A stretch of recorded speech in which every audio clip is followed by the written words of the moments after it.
Well, US President Donald Trump has confronted his South African counterpart Cyril Ramaphosa over widely discredited claims of a white genocide in South Africa.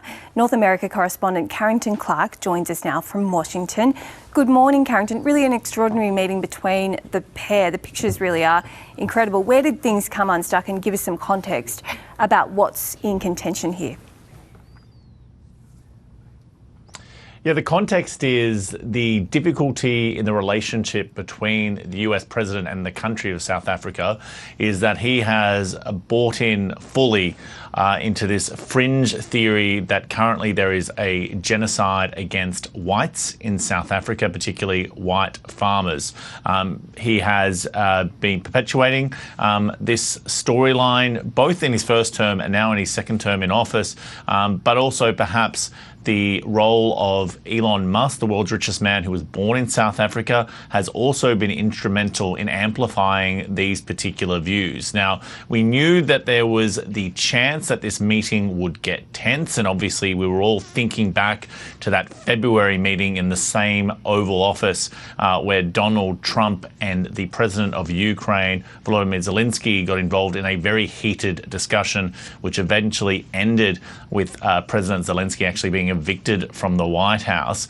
This meeting started off positively. It seemed that perhaps the president of South Africa had learnt from that Zelensky experience and came armed with thanks for Donald Trump, given that President Zelensky was criticised by Vice President J.D. Vance for not being thankful enough for the help that the US has given. So he was giving lots of thanks. He brought along a couple of golfers from South Africa, obviously trying to please the golf-loving US president. But it really seemed to go off the rails when a journalist asked the president of the United States what he would need to hear in order to change his mind on whether or not there was a genocide in South Africa. And the president of South Africa decided to answer that question for him and said that Donald Trump would need to listen to the voices in South Africa. And then we saw the ambush put into play. Donald Trump asked for the lights to be dimmed in the Oval Office, and then he played this video which was purported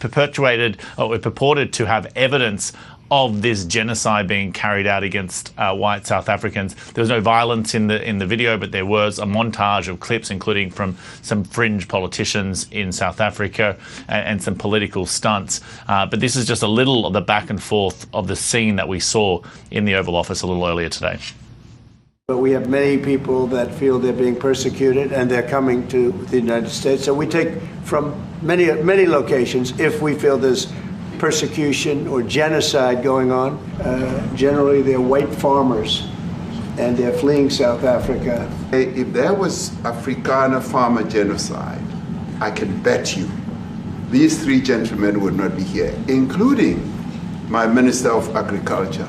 He would not be with me.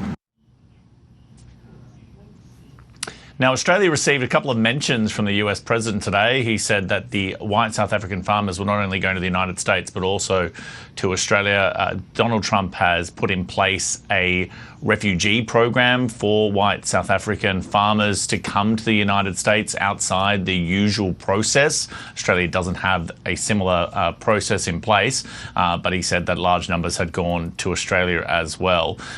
Interestingly, the South African president has suggested he thinks the meeting was still fruitful, but quite strangely said that it was relatively drama-free, which anyone who was watching it live, it was anything but.